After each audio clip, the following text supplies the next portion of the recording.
Hello বন্ধুরা, NK food রকমারি তোমাদেরকে স্বাগত। আমি আবারও চলে এলাম তোমাদের সঙ্গে একটু অন্যরকম ভিডিও নিয়ে। চলো আজকে হাঁসের মাংস রান্না করব। চলো হাঁসের মাংস কিভাবে পরিষ্কার করে রান্না করি বা আমরা কিভাবে রান্না করি সেটাই তোমাদেরকে দেখাবো।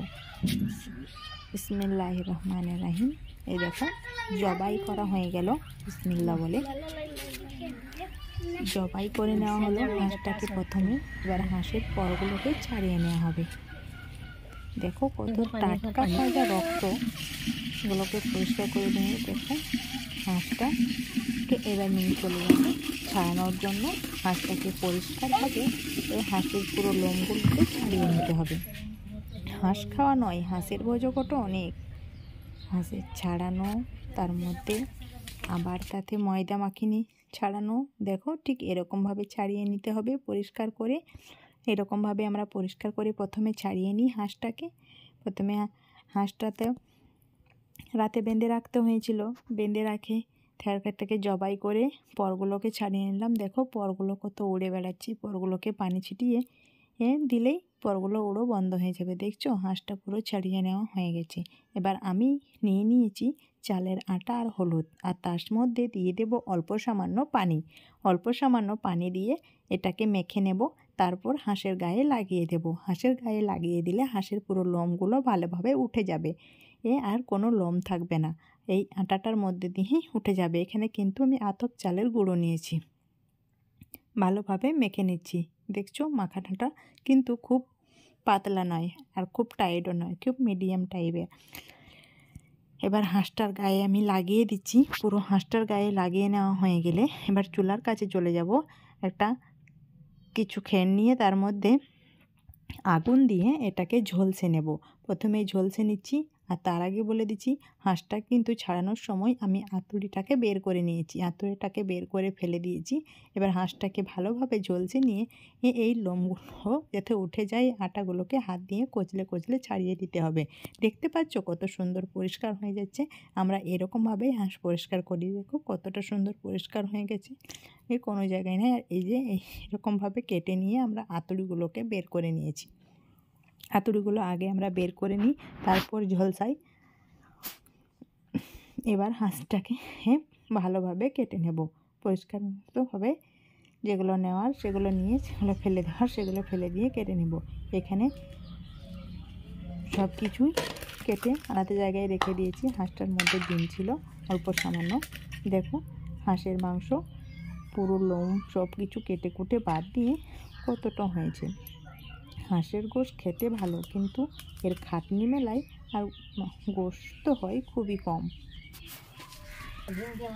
এবার হাঁসের মাংস আমি রান্না করব। আর হাঁসের মাংস রান্না করার জন্য চুলায় আর সব থেকে বেশি ভালো হয়। আর হাঁসের মাংস চুলায় রান্না করলে সব থেকে বেশি ভালো লাগে খেতে। আর হাঁসের মাংস চুলায় রান্না করা টেস্টই আলাদা। আমি দিয়ে দিলাম একটা পাত্রে পরিমাণ মতো পেঁয়াজ আর পরিমাণ মতো রান্নার তেল দিয়ে পেঁয়াজটাকে কিছুক্ষণ নাড়াচাড়া করে নেব। পেঁয়াজটাকে কিছুক্ষণ নাড়াচাড়া করে নিয়ে কষিয়ে তার মধ্যে দিয়ে দিচ্ছি জিরে বাটা। জিরে বাটা দিয়ে দিলাম, লবণ দিয়ে দিলাম, লঙ্কার গুঁড়ো দিয়ে দিলাম। এবার দিয়ে দিচ্ছি পরিমাণ মতো হলুদ। এবার দিয়ে দিলাম আদা রসুন বাটা। এবার অল্প সামান্য পানি দিয়ে ভালোভাবে এটাকে কষিয়ে নেব, যাতে লেগে না যায়। যেহেতু চুলার আঁচে রান্না করছি তাই একটু লেগে যাওয়ার সম্ভাবনা বেশি, তাই অল্প সামান্য পানি ব্যবহার করলাম। কষানো মশলার মধ্যে দিয়ে দিলাম তেজপাতা।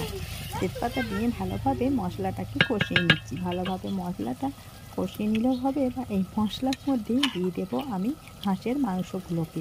মশলাও কষা হবে, মাংসটাও কষানো যাবে। আমি ভালোভাবে পরিষ্কার করে হাঁসের মাংসটাকে ধুয়ে নিয়েছি। আর হাঁসের মাংসটাকে ধুতে কিন্তু অনেকগুলো পানি লাগবে। হাঁসের মাংস ভালোভাবে ধোয়া না হলে কিন্তু আস্তে আস্তে গন্ধ লাগবে। আমি ঠিক এরকমভাবে হাঁসের মাংস রান্না করি বা করে থাকি। দেখতে পাচ্ছ চুলায় রান্না করছি। চুলার আঁচে হাঁসের মাংস রান্না করলে তার টেস্ট দ্বিগুণ হয়ে যায়। এবার ভালোভাবে ঢাকনা দিয়ে কষিয়ে দেব। তখনই যে ডিমটা বেরিয়েছিল সেই ডিমটা আমি দিয়ে দিলাম। এটাকে ডিম এবার এটাকে কিছু নাড়াচাড়া করে ঢাকনা দিয়ে দিতে হবে।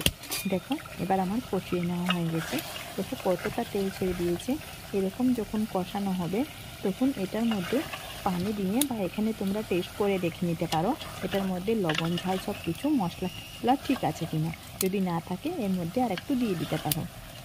এবার আমার যেহেতু আমি রান্না করি বলে আমার রান্নার মশলা পরিমাণ লবণ সব কিছু ঠিক হয়ে গেছে, আর দেওয়ার প্রয়োজন নেই। আর এখানে আমি ঝরঝরে করে আলু ভেজে নিচ্ছি। এই ঝরঝরে করে আলু ভেজে নিচ্ছি। আর এখানে কষানো মাংসটা আর টেস্ট না করে কিন্তু এর মধ্যে দিয়ে দেবো পরিমাণ মতো পানি।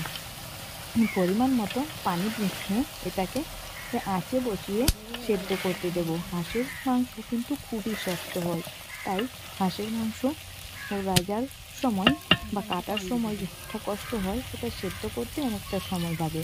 আর পানি একটু বেশি পানি দিয়ে সেদ্ধ করে নিতে হবে। আর যদি কষা কষা থাকে তাহলে এটা অল্প পানি দিয়ে সেদ্ধ করতে হবে।